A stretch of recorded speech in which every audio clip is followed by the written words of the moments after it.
नमस्कार साथियों। मैं श्याम आप सबका श्याम क्लासेस के डिजिटल प्लेटफॉर्म पर हार्दिक स्वागत एवं अभिनंदन करता हूं। तो जैसा कि आपको पता है कि आपका सीटी का 22, 23 और 24 को एग्जाम होने वाला है भाई, है ना। तो सबके सब स्टूडेंट तैयार हो जाओ। आपके पास अब दिन नहीं बचे हैं, मात्र और मात्र आपके पास 10 दिन शेष बचे हैं भाई। और इस 10 दिन में ना ये जो आपकी क्लास रहने वाली है अति महत्वपूर्ण क्लास रहने वाली है। एक एक क्वेश्चन इसका महत्वपूर्ण रहने वाला है। तो जितनी देर क्लास चले ना, एक भी मिनट स्किप नहीं करना है और एक भी मिनट एक भी सेकंड स्किप किए बिना कंटिन्यू आपको पूरी क्लास देखनी है। पूरे के पूरे मैं आपको 150 क्वेश्चन करवाने वाला हूं इस क्लास के अंदर, जिसमें कंप्यूटर कंप्यूटर भी हम करेंगे। देखो, कंप्यूटर भी हम करेंगे, हिंदी भी हम करेंगे, मैथ भी हम करेंगे, रीजनिंग भी हम करेंगे और राजस्थान और इंडिया दोनों जीके हम इसमें कवर करने वाले हैं।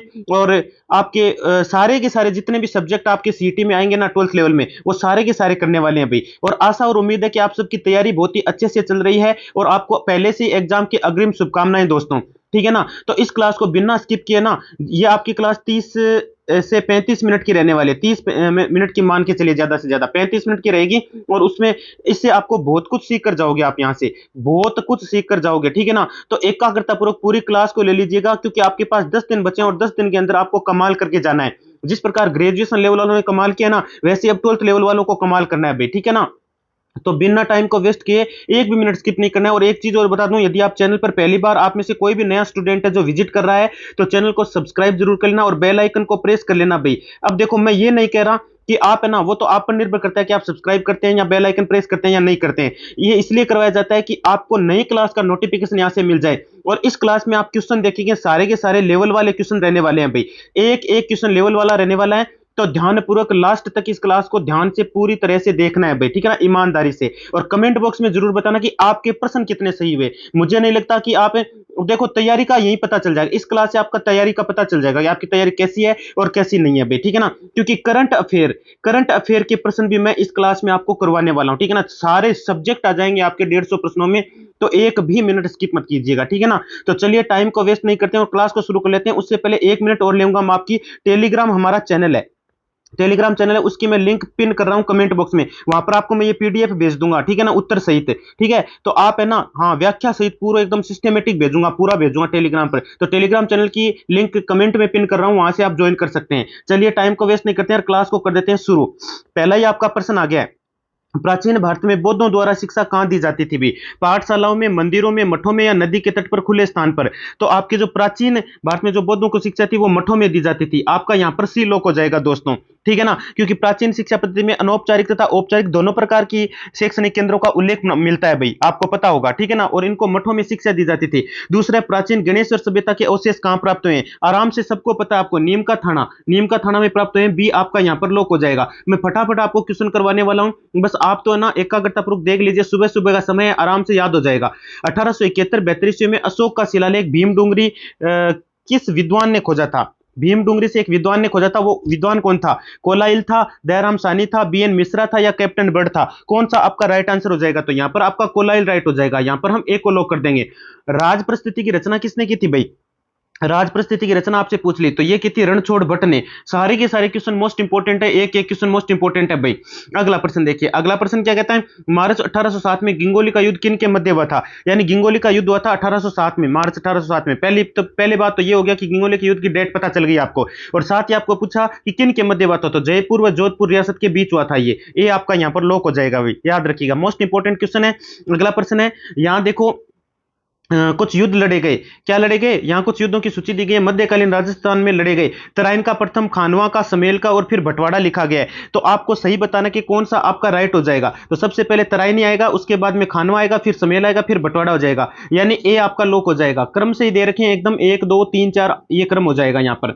अगला प्रश्न देखो, अगला प्रश्न क्या कहता है? प्रश्न कहता है, राजस्थान में पहला स्थान कौन सा था जहां 1857 का विद्रोह हुआ था? वो स्थान पहला कौन सा था भाई? तो वो आपका नसीराबाद था दोस्तों। ए आपका यहां पर लोक हो जाएगा। राजस्थान में एजीजी का कार्यालय कब स्थापित किया गया? 1832, 45, 29 या 1856? कौन सा राइट हो जाएगा? तो आठवें में आपका 1832, यानी आपका ए लोक हो जाएगा दोस्तों। फिर अगला प्रश्न आ रहा है आपका, मोस्ट इंपोर्टेंट क्वेश्चन है, निम्नलिखित में से असंगत युग्म को छांटिए। एक तरफ रियासत है, एक तरफ एकीकरण के समय शासक दे रखे हैं। भरतपुर के आगे जसवंत सिंह लिखा गया है भाई, ठीक है ना। आपको क्या छांटना है? आपको छांटना है इसमें कि भाई असंगत युग्म कौन सा है? कोटा का भीम सिंह लिखा है, ये तो ठीक है, कोटा का तो भीम सिंह ये बिल्कुल है आपके, है ना। और मेवाड़ का भूपाल सिंह लिखा गया है, ये भी ठीक है भाई, ठीक है, ये भी ठीक है। और मारवाड़ का हनुवंत सिंह, ये भी सही है, लेकिन भरतपुर का जसवंत सिंह नहीं है भाई। तो गुरुजी कौन होना चाहिए था? अरे भरतपुर का जो मतलब एक एकड़ के समय शासक था ना, वो था ब्रिजेंद्र। कौन था? ब्रिजेंद्र। ब्रिजेंद्र था भाई। और यहाँ पे क्या लिखा गया? यहाँ पे जसवंत सिंह लिख दिया, तो ये आपका गलत हो जाता है। राइट आंसर आपका यहाँ पर ए लोक हो जाएगा दोस्तों। 10वां प्रश्न देखिए, बीरबल दिवस किस रियासत से संबंधित है? तो बीरबल दिवस आपका बीकानेर रियासत से संबंधित है, ये आपका लोक हो जाएगा। बीकानेर रियासत में बीरबल दिवस मनाया जाता था भाई। बीकानेर के राय सिंह नगर में सम्मेलन के दौरान शासक शार्दुल सिंह की दमनकारी कार्रवाई के कारण बीरबल सिंह की मृत्यु हो गई थी। पता है क्या आपको? इसलिए ये बीकानेर से संबंधित हो गया। अगला प्रश्न देखिए, अगला प्रश्न क्या कहता है? त्याग भूमि के संपादक कौन थे? त्याग भूमि का संपादक पूछा है। 11वां प्रश्न मोस्ट इंपोर्टेंट क्वेश्चन आ गया भाई। तो यहां पर हरिभाऊ उपाध्याय होगा, जयनारायण व्यास होगा, देवी दत्त त्रिपाठी या ऋषि दत्त मेहता हो जाएगा। तो 11वें प्रश्न का राइट हो जाएगा आपका हरिभाऊ उपाध्याय, यानी हम यहां पर एक को लॉक कर देते हैं दोस्तों। ठीक है, वेरी गुड, बहुत अच्छे। अगला प्रश्न देखिए, अगला प्रश्न क्या कहता है? 12वां प्रश्न कहता है निशानी नामक काव्य कृति की रचना किस संत द्वारा की गई थी? निशानी नामक, है ना। तो संत हरिराम दास जी, रामचरण जी, संत रामदास जी या संत दरियाव जी। तो मैं आपको बताना चाहूंगा, सिंहथल शाखा के बारे में नाम सुना होगा, रामसनी संप्रदाय से जो संबंधित है, कि प्रवर्तक हरिराम दास जी ने जो निशानी नामक ग्रंथ है उसकी रचना की थी। तो हरिराम दास जी कहां लिखा है गुरुजी? यहाँ पे तो ए में लिखा है। तो ए आपका दोस्तों क्या हो जाएगा? राइट हो जाएगा भाई। अगला प्रश्न देखिए, कौन सी छतरी पर रामायण में महाभारत का उल्लेख मिलता है? मोस्ट इंपोर्टेंट क्वेश्चन आया है ना। कौन सी छतरी पर रामायण में महाभारत का उल्लेख मिलता है? 84 खंभों, 80 खंभों, 20 खंभों या फिर आहड़ की छतरी? कौन सा आपका राइट हो जाएगा? तो यहां पर आपका राइट आंसर हो जाएगा 80 खंभों की छतरी, है ना। 84 खंभों की छतरी तो बूंदी में भी 3 मंजिला निर्माण जिसने अनिरुद्ध ने करवाया था। आपके ये जो रामायण महाभारत का जो उल्लेख है ना, वो कौन सी पे मिलता है? आपसे ये पूछा गया था, ठीक है ना। तो यहाँ पे आपका 80 खंभों की छतरी पे बी आपका लोक हो जाएगा। अगला प्रश्न देखो, अगला प्रश्न क्या कहता है? प्रश्न कहता है बादल महल के प्रवेश द्वार पर उड़ते हुए हाथियों की प्रतिमाएं किस दुर्ग में स्थित है भाई? मोस्ट इंपोर्टेंट क्वेश्चन है आपका ये, ठीक है ना। तो शाहबाद दुर्ग हो जाएगा। राइट आंसर आपका ए लोक हो जाएगा, शाहबाद दुर्ग में है। चित्तौड़ में समदीश्वर मंदिर का निर्माण कराया था। चित्तौड़ में समदीश्वर मंदिर का निर्माण किसने करवाया था भाई? आपसे पूछा गया। तो ये किसने करवाया था आपके? बताओ, परमार राजा पुंज ने, राजा सिद्धराज, राजा भोज या फिर महाराणा कुंभा? कौन सा आपका राइट आंसर हो जाएगा भाई? तो राइट आंसर आपका परमार राजा भोज हो जाएगा। और पुण्य निर्माण पूछ लेना, पुण्य निर्माण, तो पुण्य निर्माण आपके मोक्कल ने करवाया था, मोक्कल ने, याद रखिएगा, ठीक है। मोस्ट इंपोर्टेंट क्वेश्चन है, ऊंट महोत्सव किस जिले में लगता है? बहुत बार ये क्वेश्चन पढ़ चुके हो, बीकानेर में लगता है गुरुजी। अरे ऊंट का नाम आते बीकानेर नाम आता है, बीकानेर हो जाएगा। अगला प्रश्न क्या लिखा है? उसने कहा था का प्रकाशन कब हुआ था? उसने कहा था का प्रकाशन कब हुआ था? 1915 में, 1916 में, 1917 में या 1919 में हुआ था भाई? तो 17वां प्रश्न मोस्ट इंपोर्टेंट क्वेश्चन आपका। तो इसमें आपका कौन सा राइट हो जाएगा? यहां पर आपका 1915 आपका राइट हो जाएगा। कहां लिखा है गुरुजी? ए में लिखा है, तो ए आपका यहां पर राइट हो जाएगा दोस्तों। जानकीलाल भाड़ किस नृत्य के प्रसिद्ध कलाकार है? स्वांग के हैं, रमत के, फड़ के या फिर नौटंकी के? तो इसमें कौन सा राइट हो जाएगा? जानकीलाल जो भांड है वो कौन से नृत्य के कलाकार हैं? वो स्वांग के कलाकार हैं। यहां पर आपका ए लोक हो जाएगा दोस्तों। अगला प्रश्न देखिए, अगला प्रश्न क्या कहता है? अगला प्रश्न भी मोस्ट इंपोर्टेंट आ गया है भाई। राजस्थान में विभिन्न समय पर निम्नलिखित त्योहार मनाए जाते हैं, आपको बताना है कौन कौन से कब मनाए जाते हैं। पहले छोटी तीज लिखा है, फिर आखा तीज लिखा है, फिर गणगौर लिखा है, फिर कजली तीज लिखा गया है। 19वें प्रश्न की मैं बात कर रहा हूं यहां पर। तो कैलेंडर वर्ष के अनुसार तिथि क्रम बताओ कौन सा सही होगा? तो सबसे पहले आपका गणगौर, गणगौर से शुरुआत कर देते हैं, ठीक है। गणगौर से शुरुआत कर दें क्या? गणगौर। और उसके बाद में कौन सा आ जाएगा आपका? उसके बाद में ठीक आ जाता है आखा तीज आ जाता है ना, आखा तीज आ जाता है। फिर उसके बाद में छोटी तीज आ जाती है, छोटी तीज आखा तीज के बाद ही आती है। और लास्ट में आपकी कजली आ जाती है, ठीक है ना। क्रम के अनुसार, यदि कैलेंडर के वर्ष के अनुसार देखें तो पहले हमने ना क्या किया, होली के बाद जो गणगौर आती है ना, गणगौर के ठीक बाद में आखा तीज, उसके बाद छोटी तीज, फिर कजली तीज, यानी आपका राइट आंसर ए लोक हो जाएगा दोस्तों। अगला प्रश्न देखिए, अगला प्रश्न क्या कहता है? 20वां फिर मोस्ट इंपोर्टेंट आ गया है भाई। राजस्थान पर्यटन विभाग द्वारा आयोजित उत्सव मेलों का कैलेंडर वर्ष अनुसार तिथि क्रम क्या है? ग्रीष्म उत्सव माउंट आबू लिखा है, ऊंट उत्सव बीकानेर लिखा है, हाथी उत्सव जयपुर लिखा है, मरु उत्सव जैसलमेर लिखा है। सबसे पहले कौन सा आएगा है? सबसे पहले कौन सा आएगा? तो ऊंट उत्सव बीकानेर, सबसे पहले ये आ जाएगा, बी आ जाएगा। और उसके बाद में आपके मरु उत्सव जैसलमेर, डी आ जाएगा। और उसके बाद में आपका हाथी महोत्सव मार्च वाला आ जाएगा ना, मार्च, क्योंकि आपको क्रम से बताना है, क्योंकि आपका ऊंट महोत्सव जनवरी में, मरु महोत्सव जनवरी फरवरी, हाथी महोत्सव मार्च में, और लास्ट में ग्रीष्म महोत्सव जून में आ जाता है। यानी आपका कौन सा राइट हो गया? बी डी सी ए राइट हो गया, ए आपका यहां पर लोक हो जाएगा भाई। इस प्रकार से आपको बताना था। अगला प्रश्न देखो, अगला प्रश्न एक एक प्रश्न इंपॉर्टेंट है भाई। राजस्थान में कहां पर प्रसिद्ध मीनाकारी गहने बनाए जाते हैं? उदयपुर, जयपुर, बीकानेर, जोधपुर। कौन सा राइट हो जाएगा बताओ? तो 21 नंबर का कौन सा राइट हो जाएगा? यहां पर आपका 21 नंबर का राइट हो जाएगा। देखो कहां पर प्रसिद्ध मीनाकारी गहनों का बोला आपसे, उदयपुर, जयपुर, बीकानेर, जोधपुर, 4 ऑप्शन आपके सामने हैं। तो राइट आंसर कौन सा हो जाएगा? जयपुर राइट हो जाएगा। मीनाकारी जयपुर में बनाए जाते हैं, बी लॉक हो जाएगा। निम्नलिखित में से कौन सा आभूषण गर्दन में पहना जाता है परंतु नेकलेस से बड़ा और भारी होता है? साथ में ये भी लिख दिया इसने, टांका, सुरलिया, ठुस्सी या फिर थड्डा, कौन सा राइट हो जाएगा? तो 22 नंबर का राइट हो जाएगा ठुस्सी। ठुस्सी जो होता है ना, ठुस्सी, मैंने देखो एक क्लास भी डाल रखी है आपके आभूषणों की, आराम से अच्छे से आप तैयार कर सकते हैं, एक एक आभूषण उसमें मैंने अलग से बता रखा है भाई। सालिम सिंह की हवेली स्थित है, बताओ चित्तौड़गढ़ में, जैसलमेर में, बाड़मेर में या फिर बीकानेर में? सालिम सिंह की हवेली कहां स्थित है आपको पूछा गया 23 नंबर क्वेश्चन में। तो सालिम सिंह की जो हवेली है वो आपके कहां पर स्थित है दोस्तों? जैसलमेर में स्थित है भाई, है ना। अगला प्रश्न देखिए, अगला प्रश्न क्या कहता है 24 नंबर।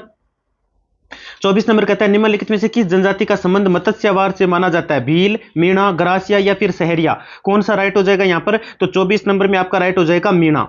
कौन सा राइट हो जाएगा? मीणा जो जनजाति है ना उसका संबंध मत्स्यवार से माना जाता है भाई। अगला प्रश्न देखिए, राजस्थान की बहुरूपिया कला विश्व के अनेक राष्ट्रों में प्रदर्शित करने वाले थे? जानकीलाल थे, देवीलाल सांबर थे, उदय शंकर थे या पुरुषोत्तम थे? तो राइट आंसर आपका कौन सा हो जाएगा?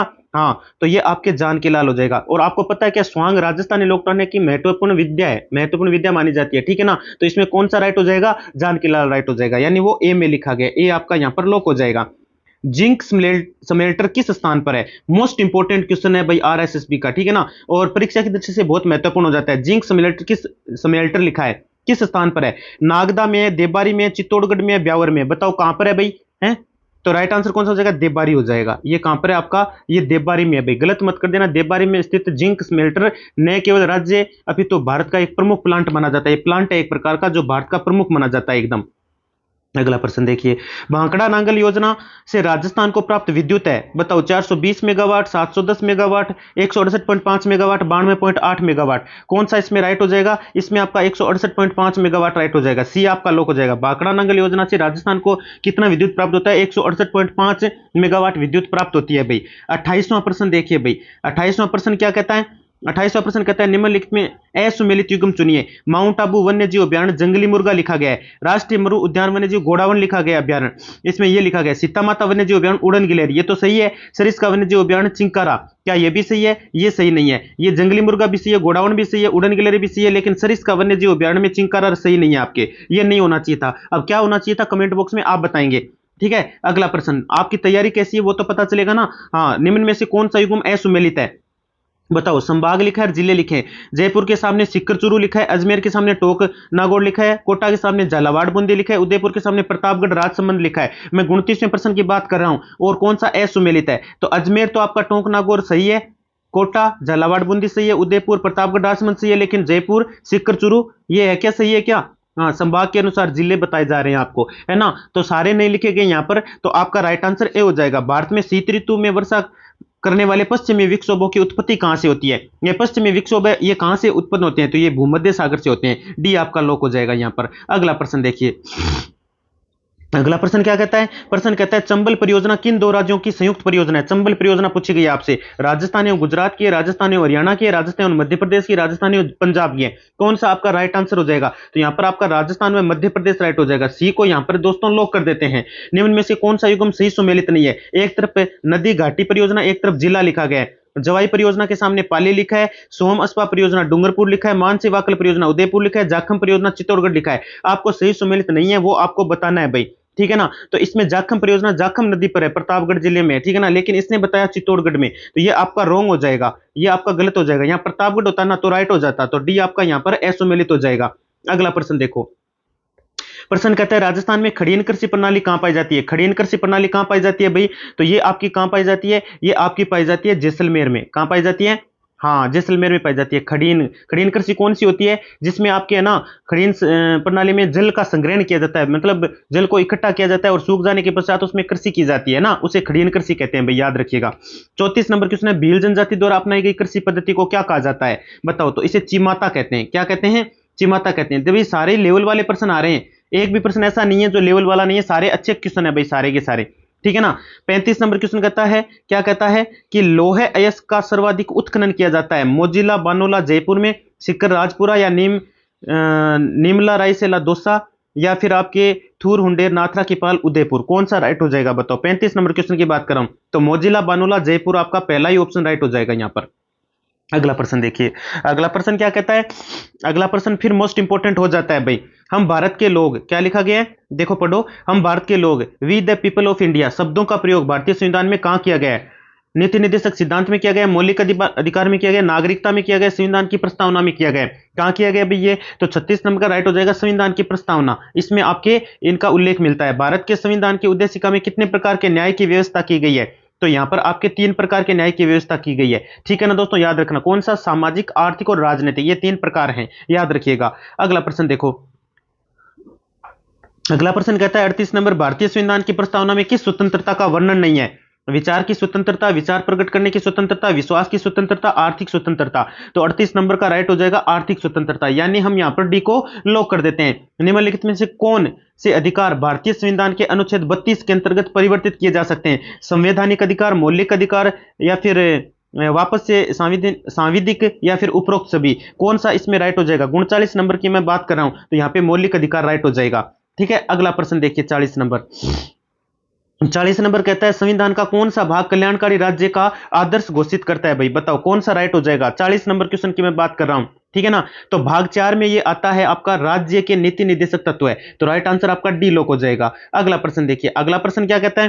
प्रश्न ये भी मोस्ट इंपोर्टेंट है भाई, ठीक है ना। 41 नंबर, भारतीय संविधान में राज्य के नीति निर्देशक तत्वों में निम्न में से किस देश के संविधान से लिया गया है? यूनाइटेड किंगडम से लिया गया, यूएसए से लिया गया, आयरलैंड से लिया गया, जापान से लिया गया है? तो 41 नंबर का आपका आयरलैंड राइट हो जाएगा। सी को यहां पर लॉक कर देते हैं। किसी किसी राज्य में राज्यपाल की नियुक्ति संविधान के अनुच्छेद, बताओ किसी राज्य में राज्यपाल की नियुक्ति संविधान के अनुच्छेद बताओ कौन सी? 153 के तहत, या 154 के तहत, आर्टिकल 155 के तहत, या आर्टिकल 156 के तहत? तो 42 नंबर का राइट हो जाएगा आपका यहां पर 155 के तहत, यानी सी लॉक हो जाएगा। अगला प्रश्न देखो, अगला प्रश्न क्या कहता है?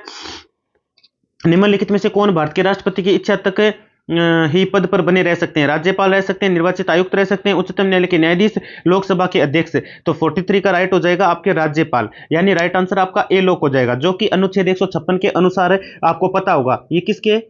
आर्टिकल नंबर 156 के अनुसार आता है। राजस्थान के राज्यपाल जिन्हें बर्खास्त किया गया था, बताओ कौन से वो राज्यपाल थे जिन्हें बर्खास्त कर दिया गया था? डॉक्टर संपूर्णानंद थे, रघुकुल तिलक थे, सुखदेव प्रसाद थे, या बल्लीराम भगत थे? कौन सा राइट हो जाएगा आपका? तो इसमें राइट आंसर आपका रघुकुल तिलक का नाम आता है। बी आपका यहां पर क्या हो जाएगा? लॉक हो जाएगा। इनको 1981 में ना बर्खास्त कर दिया गया था, 1981 में ये बने थे और उनको बर्खास्त कर दिया गया था भाई, ठीक है। अगला प्रश्न देखो, प्रश्न कहता है निम्नलिखित में से किस विधायी सदन को समाप्त किया जा सकता है? राज्यसभा, विधानसभा, लोकसभा, विधानसभा। बताओ इनमें से मतलब किसको है ना, मतलब समाप्त किया जा सकता है, ये आपसे पूछा गया है। क्वेश्चन नंबर आपका ये 45 नंबर आ गया है भाई, ठीक है ना। तो अनुच्छेद 169 के अनुसार देखा जाए तो विधानसभा परिषद को क्या किया जा सकता है? समाप्त किया जा सकता है। विधानसभा के सदस्य के लिए न्यूनतम आयु कितनी रखी गई है? विधानसभा का सदस्य होने के लिए न्यूनतम आयु कितनी? तो 173 आर्टिकल के अनुसार बता दूं मैं आपको 25 वर्ष रखी गई है। बी आपका लॉक हो जाएगा। अगला प्रश्न देखो, अगला प्रश्न क्या कहता है? अगला प्रश्न आपके मुख्यमंत्री एकल नारी समान पेंशन योजना में 55 से 60 वर्ष आयु की विधवाओं को प्रतिमाह कितनी पेंशन दी जाती है? 500 प्रतिमाह, 750, 1000 रुपए, या फिर 1500 रुपए भाई? तो 47 का राइट कौन सा हो जाएगा? 47 का राइट हो जाएगा 750 रुपए। कितने रुपए दी जाती है? 750 रुपए दी जाती है भाई। राजस्थान, अगला प्रश्न क्या कहता है? राजस्थान, देखो काफी बड़ा प्रश्न है, मैं पढ़ देता हूं, देखो क्या लिखा है। राजस्थान सूक्ष्म लघु एवं मध्यम उद्यम facilitation of establishment and operation अधिनियम 2019 के अनुसार पार्वती प्रमाण पत्र, कौन सा? पार्वती प्रमाण पत्र जारी होने की तिथि से कितने साल तक एमएसई को राजस्थान राज्य के सभी कानूनों के तहत अनुमोदन के निरीक्षण से छूट दी जाती है? बताओ 3, 4, 5 या फिर 6? कौन सा राइट हो जाएगा? तो यहां पर आपका राइट आंसर कौन सा हो जाएगा? बिल्कुल आपका 3 राइट हो जाएगा। इंदिरा गांधी की मुख्य नहर की लंबाई बताओ। इंदिरा गांधी की जो मुख्य नहर है ना, उसकी लंबाई कितनी है भाई? गलत नहीं होना चाहिए, मोस्ट इंपोर्टेंट क्वेश्चन आया आपका 49 नंबर, पता होना चाहिए आपको। तो 649 किलोमीटर है। कितनी है? 649 किलोमीटर। राइट आंसर आपका सी लोक हो जाएगा यहां पर। अगला प्रश्न देखो, अगला प्रश्न क्या है? मेजा बांध किस नदी पर बनाया गया? कोठारी, बनास, मानसी, या फिर चंबल? मेजा बांध कहां बनाया गया? ये आपका कोठारी नदी पर बनाया गया।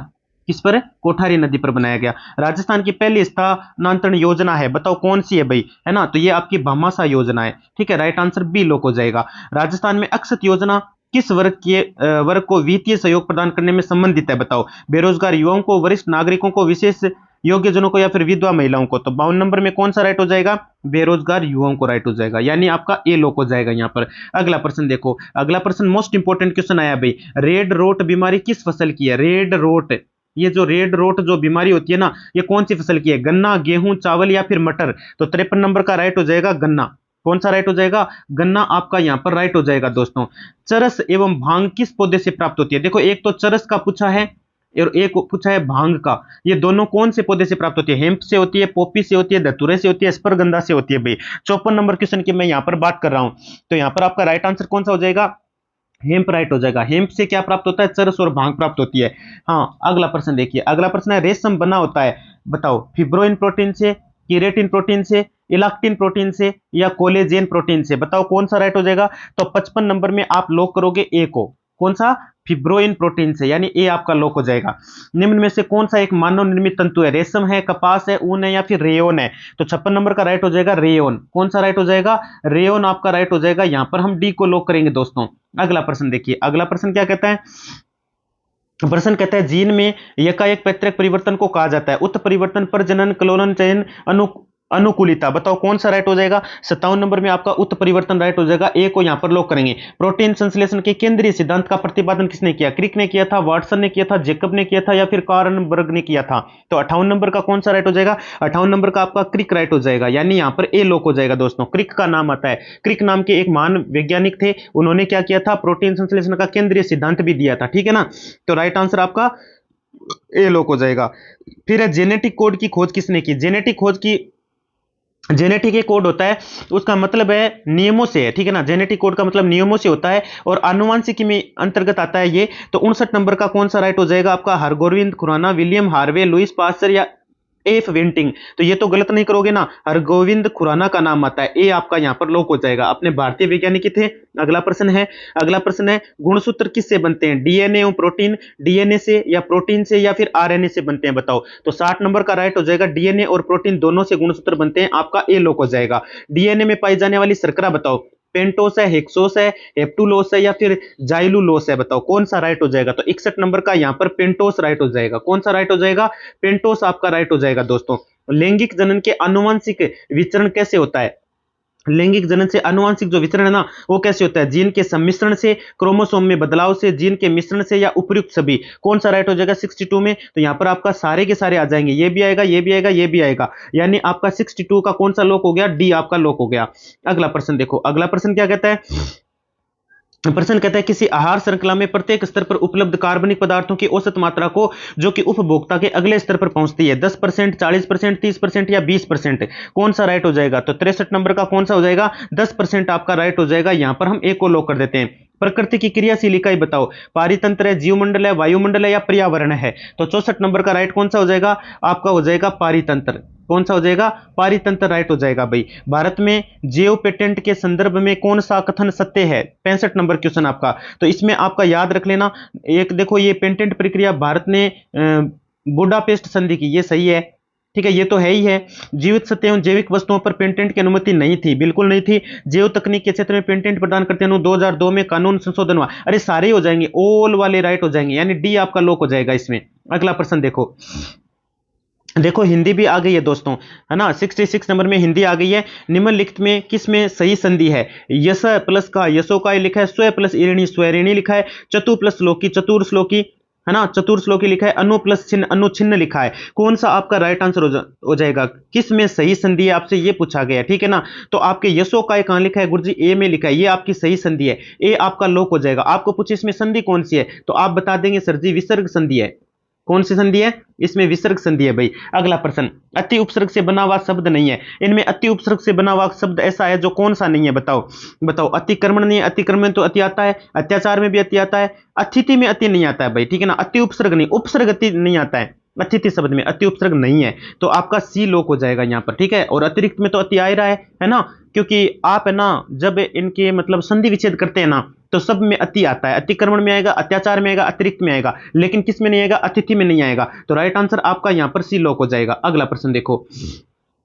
अगला प्रश्न हिंदी का क्या कहता है? निम्नलिखित में से एक प्रत्यय से बनने वाला सही शब्द नहीं है। अलंकारिक नहीं है, सामाजिक नहीं है और लौकिक नहीं है, व्यापारिक नहीं है। एक प्रत्यय कौन किस में नहीं लगता है भाई? तो अलंकारिक में नहीं लगता है, बाकी तो सामाजिक में भी आता है, लौकिक में भी आता है, व्यापारिक में भी आता है, लेकिन ए राइट हो जाएगा आपका। अलंकारिक में क्या नहीं आता है? एक प्रत्यय से सही बनने वाला शब्द है, कौन सा नहीं है? अलंकारिक नहीं, याद रखिएगा, क्योंकि शब्द अशुद्ध है अलंकारिक, पता है क्या आपको, क्योंकि इसमें प्रत्यय जोड़ने पर प्रारंभिक स्वर में वृद्धि हो जाती है, इसलिए अलंकारिक शब्द शुद्ध होगा। ठीक है, जैसे अलंकार प्लस एक अलंकारिक, अलंकारिक होना चाहिए था ना, लेकिन अलंकारिक लिखे तो अशुद्ध हो गया ना, अलंकारिक होता तो सही होता।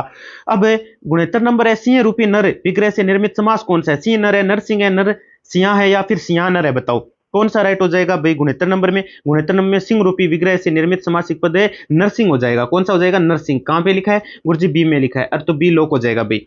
वह स्वतः ही जान जाएगा में वह सर्वनाम है। कौन सा सर्वनाम है वह? बताओ, 70 नंबर क्वेश्चन आपका। तो यहाँ पे पुरुषवाचक सर्वनाम है, आपका ए लोक हो जाएगा दोस्तों। ठीक है, हाँ अगला प्रश्न देखो। अगला प्रश्न क्या कहता है?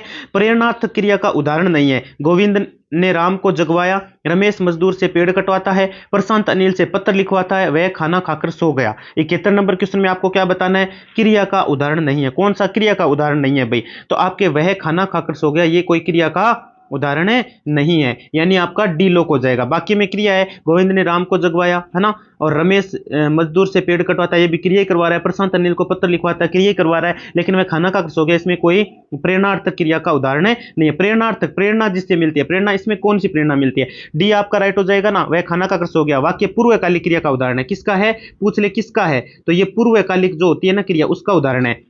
किस क्रमांक में कृतज्ञ कृतज्ञ शब्द युग्म का सही अर्थ भेद है? रचित टूटा हुआ लिखा है, उपकार को नए मानने वाला उपकारी लिखा है, कृतकार्य बंधन मुक्त लिखा है, उपकार मानने वाला उपकार नए मानने वाला बराबर में लिखा है। तो 72 नंबर का आपका राइट आंसर डी लोक हो जाएगा। यहाँ पर कौन सा लोक हो जाएगा? डी लोक हो जाएगा भाई। अगला प्रश्न देखो, अगला प्रश्न देखो, मोस्ट इंपोर्टेंट फिर आ गया। महात्मा गांधी पुस्तकालय योजना की घोषणा राजस्थान के किस बजट में की गई? बताओ जल्दी से। 2013-14, 14-15, 17-18 या 15-16 में कब की गई थी? तो आपका राइट आंसर इसमें कौन सा हो जाएगा? इसमें आपका राइट आंसर हो जाएगा 2013-14। कहां लिखा है 2013-14 गुरुजी? ए में लिखा है, तो ए ही आपका राइट हो जाएगा। राजस्थान में आशा को आशा सहयोगिनी कहा जाता है क्योंकि इसके बीच में संयुक्त कार्य करती है। बताओ, चिकित्सा स्वास्थ्य विभाग महिला और बाल विकास विभाग से संबंधित है, या चिकित्सा स्वास्थ्य विभाग एवं शिक्षा विभाग से संबंधित है, परिवहन विभाग एवं पर्यटन विभाग, या फिर मनोरंजन विभाग एवं योगा विभाग? तो 90 नंबर में कौन सा राइट हो जाएगा? 90 नंबर में आपका चिकित्सा विभाग है एवं बाल विकास विभाग राइट हो जाएगा। ए को हम लोग कर देंगे। ठीक है, अगला प्रश्न देखो। अगला प्रश्न क्या लिखा है? इन्हीं देखो, ENIAC में इलेक्ट्रॉनिक उपकरण के रूप में इस्तेमाल किया गया ट्रांजिस्टर का, निर्वात नलियों का, IC का, या फिर VLSI का? बताओ, 92 नंबर क्वेश्चन की मैं बात कर रहा हूं, तो यहां पर आपका निर्वात नलियों का प्रयोग किया गया है। बी आपका राइट हो जाएगा। डिस्क को धारण करने वाले उपकरण को क्या कहा जाता है? डिस्क ब्रेक कहते हैं, डिस्क ड्राइव कहते हैं, डिस्क प्लेट कहते हैं, डिस्क सेट कहते हैं? तो 92 का राइट हो जाएगा डिस्क ड्राइव। इसको क्या बोलते हैं? हमें डिस्क ड्राइव बोलते हैं। अगला प्रश्न देखो, अगला प्रश्न क्या कहता है? प्रश्न कहता है, कंप्यूटर के भी प्रश्न आगे देखो, एक फ्लॉपी डिस्क नियंत्रक बोर्ड रिबन केबल के तारों की संख्या 30, 21, 13 या फिर 33? बताओ कितने तार होते हैं इसमें? तो ये 33 तार इसमें होते हैं। राइट आंसर आपका डी लोक हो जाएगा। मोस्ट इंपोर्टेंट क्वेश्चन है, निम्नलिखित में से कौन सी एक उच्च स्तरीय प्रोग्रामिंग भाषा नहीं है? कोबोल नहीं है, कोबोल नहीं है, पास्कल नहीं है, असेंबली नहीं है, या फिर फोर्ट्रोन नहीं है? बताओ 54 नंबर का कौन सा राइट हो जाएगा? 54 नंबर में आपका यहां पर असेंबली भाषा राइट हो जाएगा। सी को लॉक कर देते हैं। अगला प्रश्न है, भारत में प्रथम हाई स्पीड ब्रॉडबैंड नेटवर्क किस राज्य के जिले में शुरू हुआ था? सबसे पहले कौन सा वो मतलब है आपका जिला था भैया ना? तो राइट आंसर 95 नंबर में कौन सा होगा? आंध्र प्रदेश हो जाएगा। डी यहां पर क्या कर देते हैं? लॉक कर देते हैं दोस्तों। अगला प्रश्न देखो, MS वर्ड में नई फाइल बनाने के लिए शॉर्टकट की क्या होती है? 96 नंबर। तो कंट्रोल प्लस एन दबाते हैं, तो शॉर्टकट की यही है भाई, नई फाइल बनाने की कंट्रोल प्लस न्यू, यानी एन का यूज करते हैं कंट्रोल के साथ। किसके साथ? CTRL के साथ। कंप्यूटर 3D स्क्रीन के लिए कौन सी शॉर्टकट कुंजी का प्रयोग की जाती है? बताओ, 3D स्क्रीन के लिए कौन सी शॉर्टकट की काम में लेते हैं? मतलब सीधा 3D स्क्रीन हम निकाल लेते हैं, तो विंडो के साथ टैब यूज करेंगे क्या? हाँ, विंडो के साथ टैब यूज करेंगे ना, तो आपका सी लॉक हो जाएगा यहां पर। अगला प्रश्न देखो, अगला प्रश्न है, MS एक्सेल की लास्ट सेल का एड्रेस होता है? बताओ, Z256, XYZ 65536 या XFD ये कोड लिखा गया, या फिर इनमें से कोई नहीं? तो 98 नंबर का राइट हो जाएगा आपका XFD, और आपके 1048-576 ये हम यूज करेंगे। MS एक्सेल की लास्ट सेल का एड्रेस ये होता है। ठीक है, सी लॉक हो जाएगा। आपने देखा भी होगा कंप्यूटर में, निम्न में से एब्सोल्यूट एड्रेस कौन सा है? एब्सोल्यूट एड्रेस इनमें से कौन सा है? लिखा गया है, देखो आपके सामने है। एब्सोल्यूट कौन सा है ये पूछा है आपसे।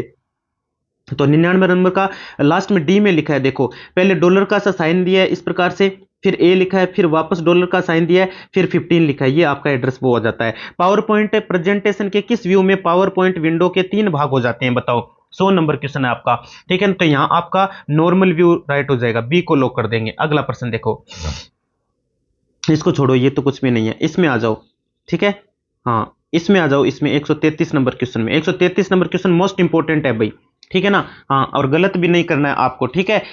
चलो, अब 133 नंबर क्वेश्चन में क्या लिखा गया है पहले वो देख लो आप, ठीक है। जल्दी जल्दी फटाफट से कर लेते हैं। मुख्यमंत्री दिव्यांग योजना में स्कूटियों की जो संख्या 2000 से बढ़ाकर कितनी की गई थी ये बताओ भाई। 133 में तो ये 5000 कर दी गई, पहले 2000 थी फिर 5000 कर दी गई, बी लोक हो जाएगा। राजस्थान के किस जिला प्रशासन द्वारा ऑपरेशन संबल शुरू किया गया? देखो करंट के प्रश्न भी आ रहे हैं, है ना।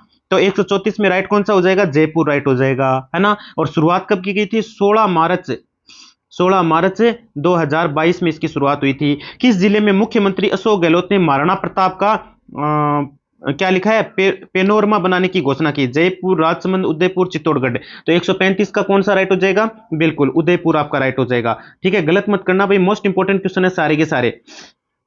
राजस्थान में कब से मुख्यमंत्री चिरंजीवी स्वास्थ्य बीमा योजना शुरू की गई? ये चिरंजीवी बीमा योजना स्वास्थ्य कब शुरू की गई थी भाई, पता है ना आपको?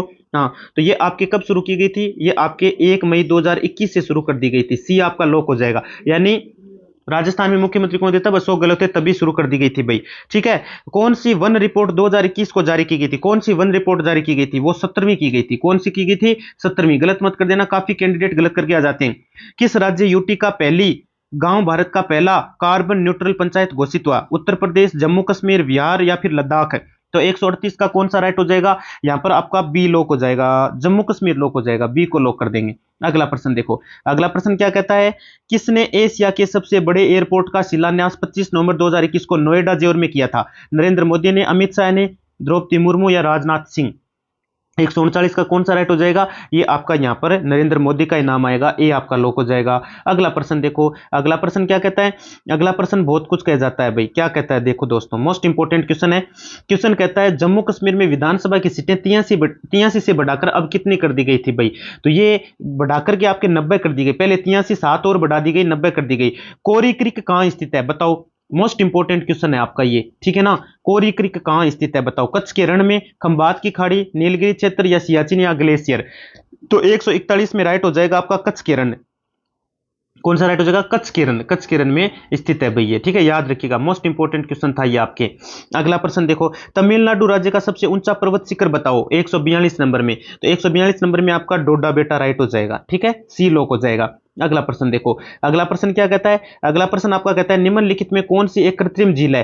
रूपकुंड झील, डल झील है, उकाई झील है, बेम्बनाड झील है? बताओ कौन सा राइट हो जाएगा? तो 143 में सी आपका लॉक हो जाएगा, उकाई झील। कौन सा हो जाएगा? उकाई झील आपका राइट हो जाएगा दोस्तों। भारत के निम्न जलप्रपातों में कौन सा गोवा में स्थित है? कुचिकल है, दूध सागर है, फिर नोखालिकई है या फिर लेड सिंह जलप्रपात है? कौन सा राइट हो जाएगा? 144 में, 144 में आपका यहां पर बी लॉक हो जाएगा, दूध सागर राइट हो जाएगा, बी को हम लॉक कर देते हैं। अगला है तीस्ता लो डैम प्रोजेक्ट तृतीय तीस्ता नदी पर प्रस्तावित है, इस प्रोजेक्ट का स्थल बताओ। तो 145 का राइट हो जाएगा आपका पश्चिम बंगाल, यानी बी को हम लॉक कर देंगे। अगला प्रश्न देखो, अगला प्रश्न क्या कहता है? प्राकृतिक गैस पर आधारित शक्ति परियोजना स्थित है, कहां स्थित है भाई? 146 का तो राइट आंसर हो जाएगा आपका रामगढ़, ठीक है ना, रामगढ़ में स्थित है। ये कहां स्थित है? रामगढ़ गैस तापीय परियोजना, जिसका नाम है जैसलमेर जिले के रामगढ़ क्षेत्र में प्राकृतिक गैस पर आधारित इस परियोजना में उत्पादन क्षमता 71 मेगावाट है। कितनी है? 71 मेगावाट एमजी है। अगला प्रश्न, राजस्थान के मुख्यमंत्री ने लोगों को सस्ते आवास उपलब्ध करवाने के लिए हाल ही में कौन सी योजना का शुभारंभ करवाया गया था? तो 147 का यहां पर आपका सहभागिता आवास योजना राइट हो जाएगा। अगला प्रश्न देखो, अगला प्रश्न क्या कहता है? अगला प्रश्न आपका कहता है राजस्थान में राज्य मूल्यांकन संगठन किस वर्ष स्थापित किया गया? 1960 में, 1954 में, 1958 में, 1950 में? तो 148 में राइट आंसर कौन सा हो जाएगा? आपका ए लॉक हो जाएगा, 1960 में। क्या लॉक हो जाएगा? ए लॉक हो जाएगा, 1960 में, ठीक है। भारतीय संविधान में 1993 में अनुच्छेद 243 में, अनुच्छेद 243 से अनुच्छेद 243 ओ तक संविधान के 9वें भाग के रूप में किस संशोधन अधिनियम द्वारा जोड़ा गया था बताओ? तो 149 का राइट कौन सा हो जाएगा? बिल्कुल आपका यहां पर 42वां राइट हो जाएगा, 42वां जोड़ा गया था, ठीक है, सी लॉक हो जाएगा। 243 पंचायती राज का प्रावधान करता है ये, है ना। हाँ, अगला प्रश्न, अगला लास्ट प्रश्न है आपका, फाइनल प्रश्न आ गया है। प्रश्न कहता है राज्य की 12वीं योजना का आकार राज्य की 11वीं योजना के अनुमोदित उद्व्यय का कितना गुना था, 3 गुना था, 2.75 गुना, 2 गुना या फिर 1.75 गुना था। तो यहाँ पे राइट आंसर आपका 2.75 गुना हो जाएगा, यानी हम यहाँ पर किसको लॉक कर देंगे, बी को लॉक कर देंगे भाई। तो बी आपका यहाँ पर लॉक हो जाता है। तो आशा करता हूँ क्लास आपको बहुत ही अच्छी लगी होगी। जरूर बताइएगा कमेंट बॉक्स में। एक एक क्वेश्चन महत्वपूर्ण था, दिन आपके पास बचे नहीं है तो जल्दी से तैयार करके चले जाओ, चाहे 2 गुना स्पीड में, मैं तो कहता हूँ 2-3 बार क्लास को लेकर चली जाएगा। ठीक है ना। धन्यवाद मित्रों।